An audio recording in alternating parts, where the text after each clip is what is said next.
জনতার অভ্যুত্থানে নিহত সকল শহীদের প্রতি।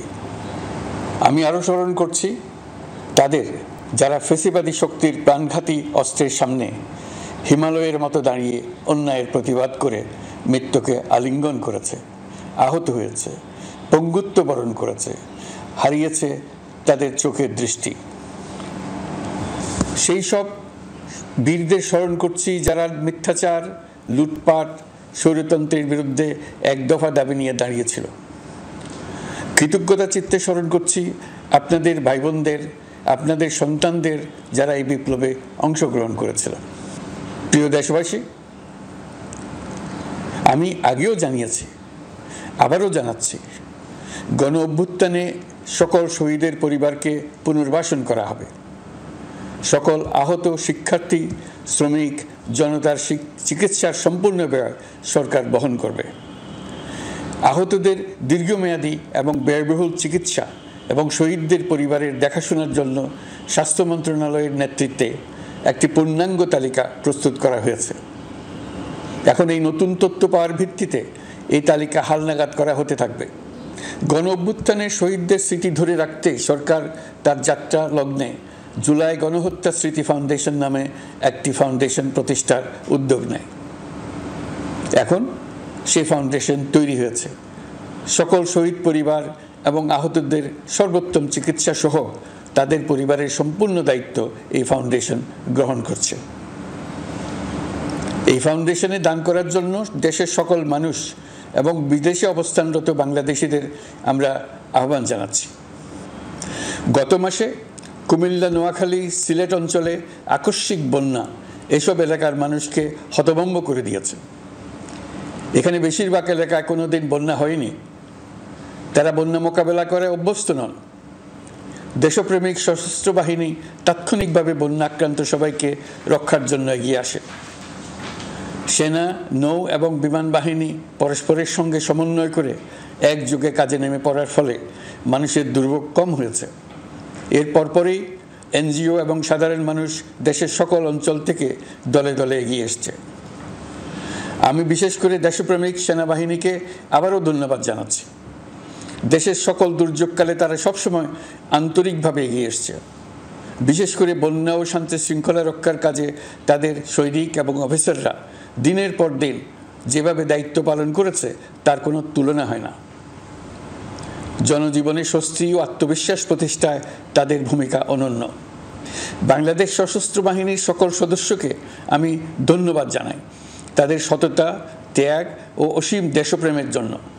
দেশের স্বাধীনতা সংগ্রাম থেকে শুরু করে বন্যা, খরা, ঝড়, বৃষ্টি, ঘূর্ণিঝড়, সকল প্রাকৃতিক দুর্যোগে আপনারা সকলের শেষ ভরসার স্থান। দেশের প্রতিটি ক্রান্তি লগ্নে আপনারা দেশের মানুষের পাশে থেকেছেন। দেশের স্বাধীনতার পক্ষে, সার্বভৌমত্বের পক্ষে অবস্থান নিয়েছেন। দেশ গঠনে আপনারা সবার আগে এগিয়ে এসছেন। বিগত জুলাই হতে শুরু হওয়া গণ অভ্যুত্থান, বন্যা, নিরাপত্তা প্রদান, অস্ত্র উদ্ধার সহ সকল কার্যক্রমে আপনারা সফলভাবে দিনরাত কাজ করে যাচ্ছেন। সরকার ও জনগণের পক্ষ থেকে আমি আপনাদের প্রতি কৃতজ্ঞতা জানাচ্ছি। বন্যা আমাদের জনজীবনে আরেকটি দিক উন্মোচন করল। দেশের সকল জায়গায় মানুষের সক্রিয় সহানুভূতির জোয়ার উঠেছিল অবিশ্বাস্য মাত্রায়। ব্যবসায়ী, অর্থবান ব্যক্তিরা যেমন তাদের অর্থ নিয়ে স্বতঃস্ফূর্তভাবে এগিয়ে এসেছিল, তেমনি দেশের বিভিন্ন প্রান্তের সাধারণ মানুষ, স্কুল, কলেজ, বিশ্ববিদ্যালয়ের ছেলেমেয়েরা জোয়ারের ঢলের মতো যার যার সামর্থ্য নিয়ে এগিয়ে এসছে। অনেকেই ছুটে গেছে বন্যার্তদের সহযোগিতা করার জন্য। এনজিওরা বিভিন্ন জায়গা থেকে ছুটে গেছে তাদের সহায়তা নিয়ে। তাদের কাজে অনুপ্রাণিত হয়ে আমি এনজিও নেতাদের সঙ্গে বৈঠক করেছি কিভাবে সরকার তাদের কাজের সঙ্গে সরকারের উদ্যোগকে সমন্বিত করতে পারে, সেটার কাঠামো তৈরি করে দেওয়ার জন্য। বন্যা এখন চলে গেছে, কিন্তু পুনর্বাসনের কঠিন কাজ আমাদের সামনে রয়ে গেছে। সকলের সহযোগিতায় আমরা পুনর্বাসনের কাজটি সফলভাবে সমাধান করতে চাই। আইন শৃঙ্খলা পরিস্থিতির উন্নতির জন্য আমরা দিনরাত পরিশ্রম করে যাচ্ছি।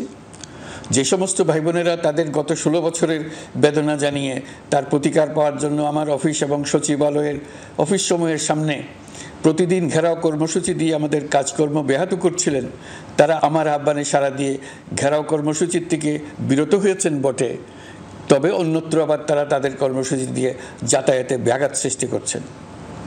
আমি কথা দিচ্ছি, আপনাদের ন্যায্য আবেদনের কথা আমরা ভুলে যাব না। আমরা সকল অন্যায়ের প্রতিকারের জন্য প্রতিশ্রুতিবদ্ধ। আমরা আমাদের দায়িত্বকালে যথাসম্ভব সব সমস্যার সমাধানের চেষ্টা করব। আমি আবারও অনুরোধ করছি, আপনারা যাতায়াতে ব্যাঘাত সৃষ্টি থেকে বিরত থাকুন। জাতি আপনাদের প্রতি কৃতজ্ঞ থাকবে। তৈরি পোশাক, ওষুধ শিল্প, এইসব এলাকায় শ্রমিক ভাই বোনেরা তাদের অভিযোগ জানানোর জন্য ক্রমাগতভাবে এই শিল্পের কার্যক্রম পরিচালনা বন্ধ রাখতে বাধ্য করছেন।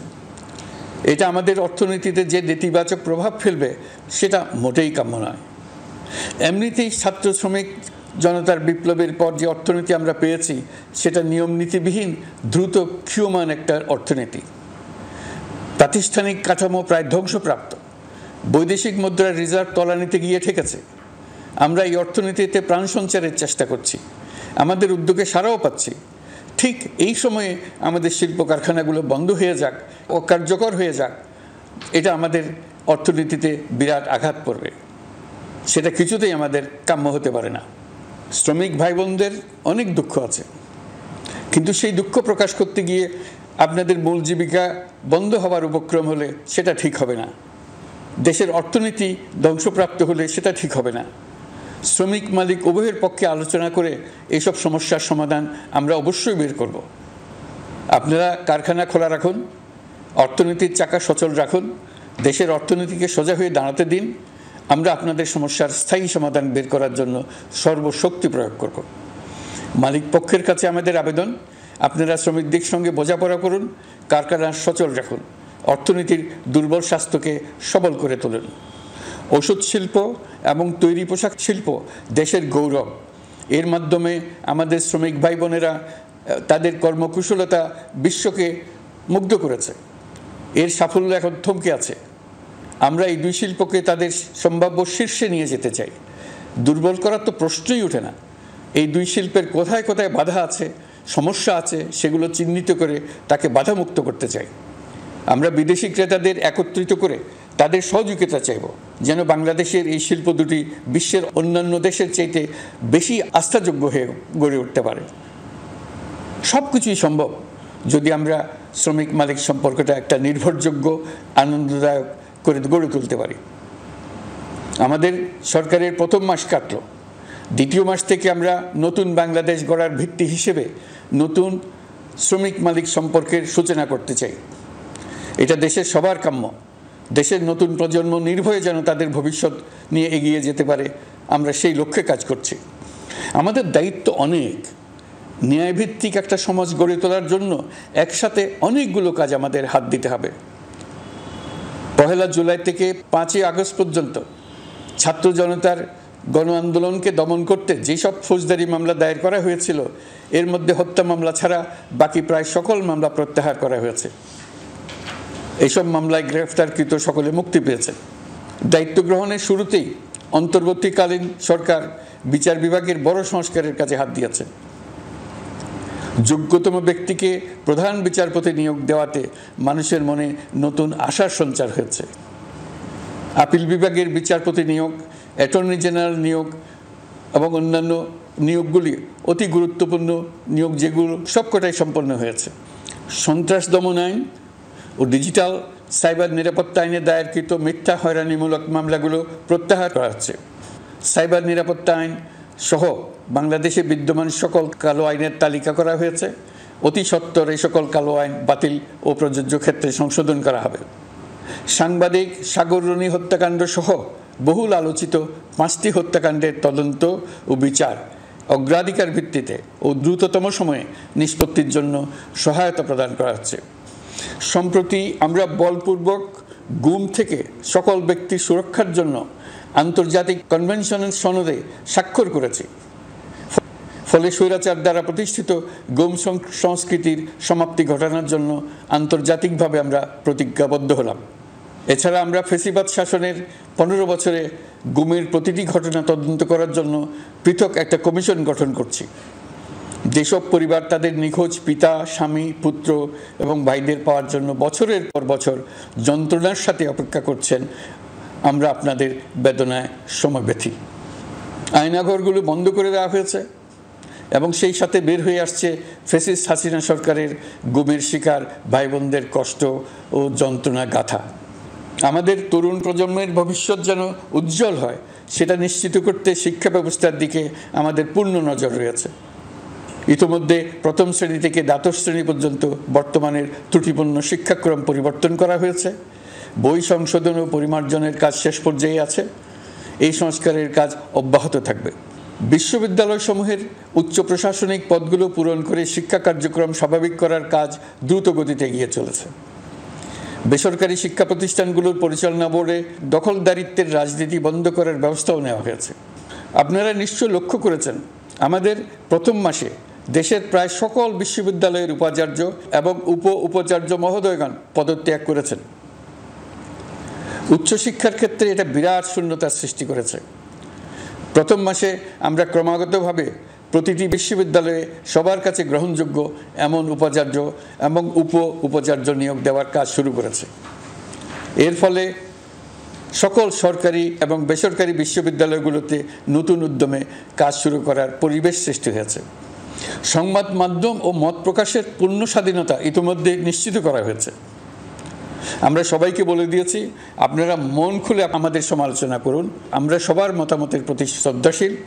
মিডিয়া যাতে কোনো রকম বাধা বিপত্তি ছাড়া নির্বিঘ্নে তাদের কাজ করতে পারে সেজন্য একটা মিডিয়া কমিশন গঠন করা সরকারের সক্রিয় বিবেচনাধীন। আরও যেসব কমিশন সরকার সহ অন্য সবাইকে জবাবদিহিতার আওতায় আনতে পারে, আমরা তাদের পুনর্গঠন ও সংস্কারের উদ্যোগ নিয়েছি যাতে তারা আরও শক্তিশালী হয়, জনকল্যাণে কাজ করে। দায়িত্ব গ্রহণের পর বিভিন্ন দেশের সরকার প্রধান টেলিফোনে এবং শুভেচ্ছা বার্তা পাঠিয়ে আমাকে অভিনন্দন জানিয়েছেন। বিভিন্ন দেশের রাষ্ট্রদূত এবং হাই কমিশনার বৃন্দ আমার সাথে সাক্ষাৎ করে দ্বিপাক্ষিক সহযোগিতা বৃদ্ধির আশ্বাস দিয়েছেন। আমার অনুরোধে সংযুক্ত আরব আমিরাতের 57 জন বাংলাদেশি যারা ফ্যাসিবাদ বিরোধী বিক্ষোভে অংশগ্রহণ করায় বিভিন্ন মেয়াদে কারাদণ্ডে দণ্ডিত হয়েছিলেন, তাদের সাধারণ ক্ষমা ঘোষণা করেছেন সে দেশের সরকার। ইতিমধ্যে তাদের কয়েকজন দেশে ফিরে এসেছেন। এই ক্ষমা প্রদর্শন ছিল অতি বিরল একটি ঘটনা। এই জন্য আমি সংযুক্ত আরব আমিরাতের রাষ্ট্রপতি শেখ মোহাম্মদ বিন জায়েদ আল নাহিয়ানকে ধন্যবাদ ও কৃতজ্ঞতা জানিয়েছি আপনাদের সবার পক্ষ থেকে। যে সমস্ত সরকার প্রধানের সঙ্গে আমার টেলিফোনে যোগাযোগ হয়েছে তাদের মধ্যে রয়েছেন ভারতের প্রধানমন্ত্রী নরেন্দ্র মোদী, পাকিস্তানের প্রধানমন্ত্রী শাহবাজ শরীফ।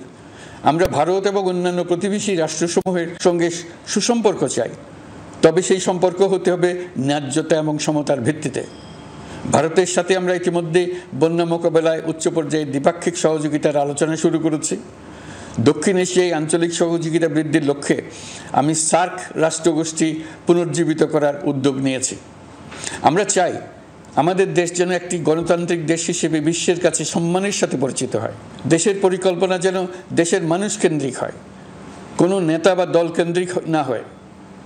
আমরা স্বৈরাচারী হাসিনা সরকারের অহেতুক কোটি কোটি টাকা ব্যয়ের প্রকল্প বাস্তবায়িত হতে দেখেছি, যেগুলো কখনোই দেশের মানুষের জন্য ছিল না, বরং এর সাথে জড়িত ছিল কুৎসিত আমিত্ব এবং বিশাল আকারের চুরি। চলমান এবং প্রস্তাবিত সকল উন্নয়ন প্রকল্পগুলোর যাচাই বাছাই করার কাজ ইতিমধ্যে আমরা শুরু করেছি।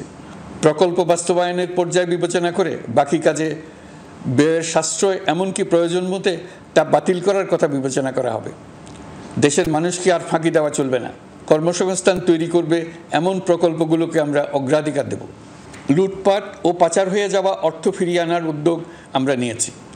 আর্থিক খাতে শৃঙ্খলা ফিরিয়ে আনতে একটা ব্যাংকিং কমিশনও গঠন করার উদ্যোগ নেওয়া হয়েছে। বিভিন্ন ব্যাংকের পরিচালনা পরিষদ পুনর্গঠন করা হয়েছে। ব্যাংকিং খাতে এই এক মাসে বিরাট পরিবর্তন এসেছে, আপনারা নিশ্চয়ই সেটা লক্ষ্য করেছেন। আমরা এই খাতে নিয়মনীতি প্রতিষ্ঠা করতে পেরেছি। আরও অনেক কাজ বাকি রয়ে গেছে। প্রথম মাসের কাজ হিসেবে শুধু প্রধান কাজগুলো করেছি, তার সঙ্গে রয়েছে আরও অনেক পরবর্তী কাজ। ফ্যাসিবাদী সরকার লুটপাট করার জন্য নতুন করে 60,000 কোটি টাকা ছাপিয়ে বাজারে ছাড়ার কারণে মুদ্রাস্ফীতির শিকার হয়েছে দেশের মানুষ। এই অতুলনীয় মুদ্রাস্ফীতি নিয়ন্ত্রণ অন্তর্বর্তী সরকারের অন্যতম প্রধান লক্ষ্য। মুদ্রাস্ফীতি নিয়ন্ত্রণের লক্ষ্যে পলিসি সুদের হার বৃদ্ধি করে 9% উন্নীত করা হয়েছে। মূল্যস্ফীতি থেকে সাধারণ মানুষকে সুরক্ষা দেওয়ার উদ্দেশ্যে ওএমএস, খাদ্যবান্ধব কর্মসূচি সহ সুলভ মূল্যে প্রান্তিক মানুষের কাছে নিত্য প্রয়োজনীয় দ্রব্য সরবরাহ চলমান রাখা হয়েছে। মূল্যস্ফীতি মোকাবেলায় চলতি অর্থবছরে চাল ও গম আমদানির জন্য 5,800 কোটি টাকা, আভ্যন্তরীণ সংগ্রহের জন্য 8,900 কোটি টাকা এবং খাদ্য ভর্তুকির 3টি প্রোগ্রামের জন্য 7,360 কোটি টাকা বরাদ্দ রাখা হয়েছে। বিভিন্ন স্টেক হোল্ডারের সাথে সভা করে মূল্যস্ফীতি নিয়ন্ত্রণের করণীয়সমূহ চিহ্নিত করা হয়েছে। পরিচালন ও উন্নয়ন ব্যয় যৌক্তিক পরিমাণে হ্রাস করার জন্য কার্যক্রম গ্রহণ করা হয়েছে। কৃষিপণ্য উৎপাদনের জন্য সার আমদানির ক্ষেত্রে প্রয়োজনীয় বৈদেশিক মুদ্রার সরবরাহ নিশ্চিত করার পদক্ষেপ নেওয়া হয়েছে।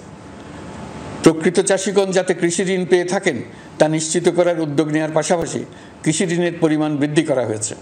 মার্কিন ডলারের বিপরীতে টাকার বিনিময় হার স্থিতিশীল রাখার লক্ষ্যে বৈদেশিক মুদ্রার বিনিময় হারকে বাজার ভিত্তিক করা হয়েছে। কালো টাকা সাদা করার অনৈতিক অনুমতি বাতিল করা হয়েছে। বৈদেশিক মুদ্রার রিজার্ভ বৃদ্ধি করতে বিভিন্ন উন্নয়ন সহযোগীদের কাছ থেকে বাজেট সাপোর্ট চাওয়া হয়েছে। আন্তর্জাতিক মুদ্রা তহবিল থেকে অতিরিক্ত 3 বিলিয়ন মার্কিন ডলার, বিশ্বব্যাংক থেকে অতিরিক্ত 1 বিলিয়ন ডলার, জাইকা থেকে অতিরিক্ত 1 বিলিয়ন মার্কিন ডলার প্রদানের অনুরোধ করা হয়েছে। রূপপুর পারমাণবিক বিদ্যুৎ কেন্দ্র নির্মাণ প্রকল্পের অগ্রিম অর্থ পরিশোধ এবং বকেয়া পাওনা নিয়ে রাশিয়ান ফেডারেশনের সাথে অর্থ মন্ত্রণালয়ের আলোচনা চলছে। পাইপলাইনে থাকা 48 বিলিয়ন মার্কিন ডলার বৈদেশিক সহায়তা ব্যবহারের উদ্যোগ নেওয়া হয়েছে। মেগা প্রকল্পের নামে লুটপাট বন্ধের পাশাপাশি স্বাস্থ্য ও শিক্ষা খাতে বরাদ্দ বৃদ্ধির পরিকল্পনা গ্রহণ করা হয়েছে। বৈদেশিক মুদ্রার রিজার্ভের উপর চাপ কমানোর লক্ষ্যে রাশিয়া এবং চীন থেকে প্রাপ্ত ঋণের সুদের হার কমানো এবং ঋণের মেয়াদ বৃদ্ধির জন্য অনুরোধ জানানো হয়েছে। সকল উন্নয়ন সহযোগীদের সাথে সম্পর্ক আরও নিবিড় করার উদ্যোগ নেওয়া হয়েছে। সকল অর্থনৈতিক সূচক এবং পরিসংখ্যানের প্রকৃত মান বা সংখ্যা প্রকাশের জন্য নির্দেশনা প্রদান করা হয়েছে। জিডিপি, মূল্যস্ফীতি ইত্যাদি সঠিক উপাত্ত সংগ্রহ, প্রাক্কলন ও প্রকাশের জন্য নির্দেশনা দেওয়া হয়েছে।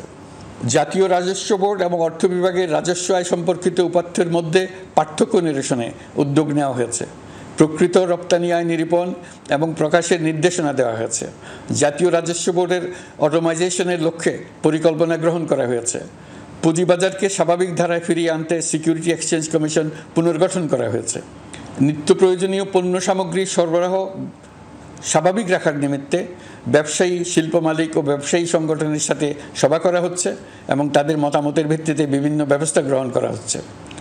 বিদ্যমান মজুদ ও ঘাটতি মূল্যায়ন করে ভবিষ্যৎ চাহিদা পর্যালোচনা করে স্থানীয় উৎপাদন বৃদ্ধির পাশাপাশি আমদানি পর্যায়ে বিভিন্ন জটিলতা দূরীকরণ, বন্দর ও বড় মোকাম সহ পরিবহন ব্যবস্থার বিভিন্ন সমস্যা সমাধানে সংশ্লিষ্ট সকল মন্ত্রণালয়, দপ্তর, বিভাগকে প্রয়োজনীয় নির্দেশ দেওয়া হয়েছে।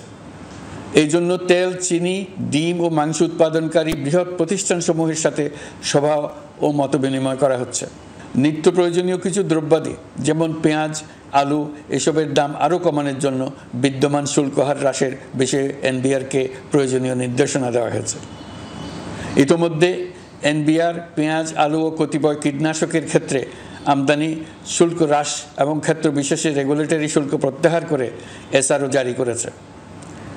নিম্ন আয়ের 1 কোটি পরিবারকে টিসিবির মাধ্যমে হ্রাসকৃত মূল্যে কিছু পণ্য যেমন পরিবার প্রতি চাল মাসে 5 কেজি, সয়াবিন তেল মাসে 2 কেজি, মসুর ডাল মাসে 2 কেজি দেওয়া হচ্ছে। এটি সামনের দিনগুলোতে অব্যাহত রাখা হবে। সরকার দায়িত্ব গ্রহণের পর জনপ্রত্যাশা অনুযায়ী বিদ্যুৎ, জ্বালানি ও খনিজ সম্পদ মন্ত্রণালয় হতে বিদ্যুৎ ও জ্বালানির দ্রুত সরবরাহ বৃদ্ধি আইনের অধীনে চলমান সকল প্রকার নেগোসিয়েশন, প্রকল্প বাছাই এবং ক্রয় প্রক্রিয়াকরণ কার্যক্রম আপাতত স্থগিত করা হয়েছে। গত 1.5 দশকে এই আইন ব্যবহার করে লক্ষ কোটি টাকা লুটপাট হয়েছে। বিদ্যুৎ, জ্বালানি ও খনিজ সম্পদ মন্ত্রণালয়ের আওতাধীন কোম্পানিসমূহে অধিকতর স্বচ্ছতা ও জবাবদিহিতা আনার লক্ষ্যে কোম্পানিসমূহের পরিচালনা পর্ষদ পুনর্গঠন করা হয়েছে। প্রকৌশল, ভূতত্ত্ব এবং খনিজ হিসাব বিষয়ে অধ্যয়ন করেছে এমন ছাত্র প্রতিনিধি অন্তর্ভুক্ত করার জন্য উদ্যোগ গ্রহণ করা হয়েছে।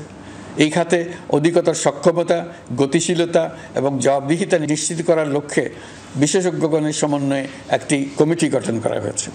জ্বালানি তেলের মূল্য জনপ্রত্যাশা অনুযায়ী সহনশীল রাখতে অকটেন ও পেট্রোলের দাম 6 টাকা, ডিজেল ও কেরোসিনের দাম 1 টাকা 25 পয়সা কমানো হয়েছে। 37 দিন বন্ধ থাকার পর গত 25 আগস্ট হতে মিরপুর 10 ও কাজীপাড়া স্টেশন ছাড়া বাকি সব স্টেশনে মেট্রো রেল পুনরায় চালু করা হয়েছে।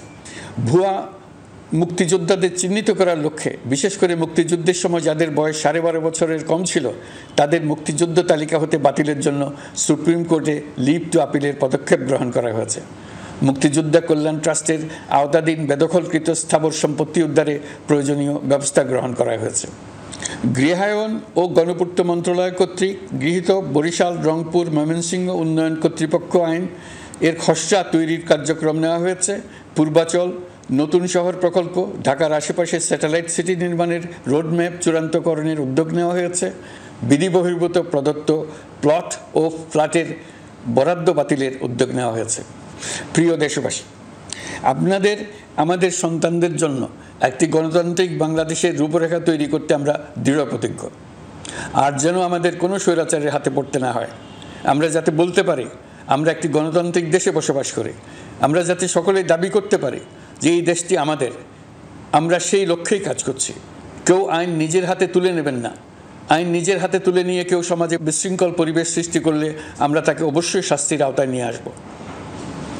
আমরা একটি সাম্প্রদায়িক সম্প্রীতির দেশ। ধর্মীয় সম্প্রীতি বিনষ্ট হয় এমন কোনো কাজ কেউ কোনোভাবেই করবেন না। অতীতে শুধুমাত্র আওয়ামী মতাদর্শী না হওয়ার কারণে 28তম থেকে 42তম BCS পর্যন্ত BPSC কর্তৃক সুপারিশকৃত অনেক প্রার্থী নিয়োগ বঞ্চিত হয়েছেন। 8ই আগস্ট পরবর্তী সময়ে এর মধ্যে এদের 259 জনকে নিয়োগ দেওয়া হয়েছে। মাঠ প্রশাসনকে জনবান্ধব এবং দুর্নীতিমুক্ত জবাবদিহিমূলকভাবে গড়ে তোলার জন্য সব ধরনের উদ্যোগ নেওয়া হয়েছে। সরকারি কর্মচারীদের বাধ্যতামূলকভাবে সম্পদ বিবরণী দাখিলের নির্দেশ দেওয়া হয়েছে এবং এটা প্রতি বছর তাদেরকে করতে হবে। ধ্বংস হয়ে পড়া একটা জনপ্রশাসনকে নিয়ে যাত্রা শুরু করেছি। মন্ত্রণালয়গুলোর উচ্চতম পদে যারা নিয়োজিত ছিলেন তারা অনেকে দায়িত্ব ছেড়ে চলে গেছেন, কিংবা পদে থাকলেও সহকর্মীদের চাপের মুখে কাজ করতে পারছিলেন না, বাধ্য হয়ে পদত্যাগ করেছেন। আর যারা 16 বছরের স্বৈরাচারী শাসনের আমলে পদত্যাগে বাধ্য হয়েছিলেন কিংবা দায়িত্ববিহীন অবস্থায় একই পদে থেকে বাধ্য হয়েছেন, তাদের সবার কথা বিবেচনা নিয়ে জনপ্রশাসনকে নতুন করে দাঁড় করানোই ছিল আমাদের প্রথম মাসে কঠিনতম সময়। আবার সকল সমস্যার সমাধান করে একটি নতুন জনপ্রশাসন কাঠামো দাঁড় করাতে পেরেছি, এটাই আমাদের প্রথম মাসের সবচাইতে বড় অর্জন। আমার বিশ্বাস এই জনপ্রশাসন জনগণের ইচ্ছা পূরণে সর্বোচ্চ অবদান রাখতে পারবে। অতি স্বল্প জনবল নিয়ে দাপ্তরিক কার্যক্রম শুরু করা হলেও প্রথম দিকে বিভিন্ন মন্ত্রণালয় ও বিভাগ থেকে পাঠানো বিবিধ প্রস্তাব দ্রুত গতিতে এবং আইনগত সমস্ত বাধ্যবাধকতা মেনে সিদ্ধান্ত নেওয়া হয়েছে।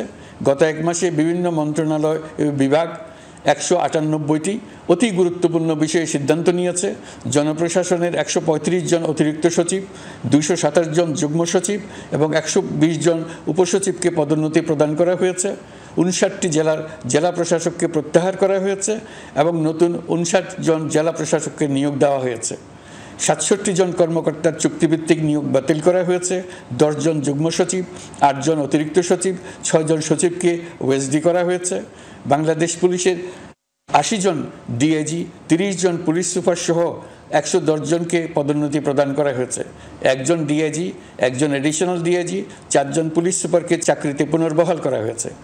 আইজিপি সহ 10 জন অতিরিক্ত আইজি, 88 জন ডিআইজি, 21 জন এডিশনাল ডিআইজি, 177 জন পুলিশ সুপার সহ মোট 297 জন কর্মকর্তাকে বদলি করা হয়েছে। ছাত্র শ্রমিক জনতার বিপ্লবের মূল লক্ষ্য ছিল গণভবন। এটা ছিল স্বৈরাচারের কেন্দ্রবিন্দু। এই সরকার বিপ্লবের প্রতি সম্মান দেখিয়ে গণভবনকে বিপ্লবের জাদুঘর হিসেবে ঘোষণা দিয়েছে। ছাত্র জনতার ক্ষোভকে স্থায়ীভাবে তুলে ধরার জন্য গণভবনের আর কোনো সংস্কার করা হবে না। ছাত্র জনতার ক্ষোভের মুখে তা যে অবস্থায় দাঁড়িয়েছিল সেই অবস্থায় তাকে রাখা হবে। যেসব মূল্যবান সামগ্রী জনতা নিয়ে গিয়েছিল সেগুলো অনেক ফেরত দিয়ে গেছেন। যারা নিয়ে গিয়েছেন তারা নিজেরাই ফেরত দিয়ে গেছেন। তাদের আমরা দেশবাসীর পক্ষ থেকে ধন্যবাদ জানাচ্ছি। আরও কিছু জিনিস পাওয়া যায়নি, যারা নিয়ে গেছেন তাদের কাছে আমাদের অনুরোধ থাকবে তারা যেন এইসব সামগ্রী ফেরত দিয়ে যান। আমরা উল্লেখ করব এইসব বিক্ষুব্ধ জনতা নিয়ে গিয়েছিল, কিন্তু বিজয়ের পর তারা আবার জাদুঘরের প্রতি সম্মান দেখিয়ে এগুলো ফেরত দিয়ে গিয়েছেন। আমরা নতুন বাংলাদেশকে একটা পরিবেশ বান্ধব এবং জীববৈচিত্র্যময় দেশ হিসেবে গড়ে তোলার উদ্যোগ নিয়েছি। এটি তরুণদের আকাঙ্ক্ষা, আমাদের সবারই আকাঙ্ক্ষা। সেই লক্ষ্যে আমি প্রথমেই একটি ক্ষুদ্র পদক্ষেপ নিয়েছি। আমার বাসভবন এবং সমগ্র সচিবালয়ে প্লাস্টিকের পানির বোতল ব্যবহার নিষিদ্ধ করেছি। ইতিমধ্যে সুপার শপগুলোতে পলিথিনের শপিং ব্যাগ ব্যবহার বন্ধ করার উদ্যোগ নেওয়া হয়েছে। গত কয়েক দশকে যে পরিমাণ নদী দূষণ হয়েছে, আমরা তা বন্ধ করার উদ্যোগ নিয়েছি। আমরা সংস্কার চাই। আমাদের একান্ত অনুরোধ, আমাদের উপর যে সংস্কারের গুরু দায়িত্ব দিয়েছেন, সেই দায়িত্ব দিয়ে আপনারা দর্শকের গ্যালারিতে চলে যাবেন না। আপনারা আমাদের সঙ্গে থাকুন, আমরা একসঙ্গে সংস্কার করব। এটা আমাদের সবার দায়িত্ব। আপনারা নিজ নিজ জগতে সংস্কার আনুন। একটা জাতির সংস্কার শুধু সরকারের সংস্কার হলে হয় না। আপনি ব্যবসায়ী হলে আপনার ব্যবসায়ী সংস্কার আনুন। ব্যবসায়ী গোষ্ঠীরা তাদের নিজ নিজ সমিতির মাধ্যমে সংস্কার আনুন। সমিতিতে সংস্কার আনুন। নতুন করে সমিতি গঠনতন্ত্র সংশোধন করুন। আপনি শ্রমিক হলে আপনার ক্ষেত্রে আপনি সংস্কার করুন। আপনি রাজনৈতিক নেতাকর্মী হলে আপনার ক্ষেত্রে সংস্কার করুন। আপনি প্রতিষ্ঠান প্রধান হলে আপনার প্রতিষ্ঠানে সংস্কার আনুন। আমি এটাকে সুযোগ হিসেবে গ্রহণ করার জন্য সবাইকে আহ্বান জানাচ্ছি। এই সংস্কারের মাধ্যমে আমরা জাতি হিসেবে নতুনভাবে যাত্রা শুরু করতে চাই। আমাদের এই যাত্রা আমাদেরকে পৃথিবীর একটা সম্মানিত জাতি হিসেবে প্রতিষ্ঠিত করুক, এটাই আমাদের সবার কাম্য, এটাই আমাদের সবার লক্ষ্য। গত এক মাসে আমি বেশ কিছু রাজনৈতিক দলের সঙ্গে পৃথকভাবে বসছি, তাদের সঙ্গে মতামত বিনিময় করেছি। তারা আমাদের উৎসাহিত করেছেন, ছাত্র শ্রমিক জনতার বিপ্লবের লক্ষ্যের প্রতি সমর্থন জানিয়েছেন, সংস্কারের কাজে পূর্ণ সহযোগিতার দেওয়ার আশ্বাস দিয়েছেন। আমি দেশের বিশিষ্ট সম্পাদক বৃন্দের সঙ্গে মত বিনিময় করেছি, তারাও সংস্কারের কাজে পূর্ণ সহযোগিতা দেওয়ার আশ্বাস দিয়েছেন। তারা বিভিন্ন বিষয়ে মূল্যবান পরামর্শ দিয়েছেন। সবার পরামর্শ নিয়ে এখন আমাদের অগ্রসর হওয়ার পালা। আমি বিশিষ্ট ব্যবসায়ীদের সঙ্গে বৈঠক করেছি, তাদের কাছে আমাদের সরকারের লক্ষ্যগুলো ব্যাখ্যা করেছি, তারাও আমাদের লক্ষ্যের সঙ্গে একমত প্রকাশ করেছেন। আপনারা জানেন, ছাত্র শ্রমিক জনতার ঐতিহাসিক জুলাই গণ অভ্যুত্থানের মুখে এবং হাজারো মানুষের আত্মদানের বিনিময়ে বাংলাদেশে ফ্যাসিস্ট সরকারের পতন হয়েছে। এই গণ অভ্যুত্থানের বার্তা ও আকাঙ্ক্ষা বাস্তবায়নের জন্য একটি অভূতপূর্ব সময় ও সুযোগ আমরা এর মধ্য দিয়ে অর্জন করেছি। এর বাস্তবায়ন তথা বাংলাদেশের ফ্যাসিজম বা স্বৈরতান্ত্রিক শাসন পুনরাবৃত্তির আশঙ্কা রোধ এবং জনমালিকানা ভিত্তিক কল্যাণমুখী জনস্বার্থে নিবেদিত একটি রাষ্ট্র ব্যবস্থা প্রবর্তনের লক্ষ্যে কিছু জাতীয় ভিত্তিক সংস্কার সম্পন্ন করা জরুরি হয়ে পড়েছে। উক্ত সংস্কার ভাবনার অন্যতম কেন্দ্রবিন্দু হচ্ছে সুষ্ঠু নির্বাচন ব্যবস্থা, সুশাসন প্রতিষ্ঠা করা। আমরা যেহেতু জনগণের ভোটাধিকার ও জনগণের মালিকানায় বিশ্বাস করি, সেহেতু নির্বাচন ব্যবস্থার উন্নয়নে আমাদের সংস্কার ভাবনায় গুরুত্ব পেয়েছে অধিক। আমরা মনে করি নির্বাচনের নামে সংখ্যাগরিষ্ঠতার একাধিপত্য ও দুঃশাসন মানুষের উপর চাপিয়ে দেওয়া বা এর মাধ্যমে এক ব্যক্তি বা এক পরিবার বা কোনো গোষ্ঠীর কাছে সকল ক্ষমতা কক্ষীগত করে রাখার কোনো ক্রমেই গ্রহণযোগ্য নয়। এসব আশঙ্কা রোধ করার জন্য নির্বাচনের সাথে সম্পর্কিত নির্বাচন কমিশন সহ অন্যান্য প্রতিষ্ঠানগুলোর সংস্কারের কথা আমরা ভাবছি।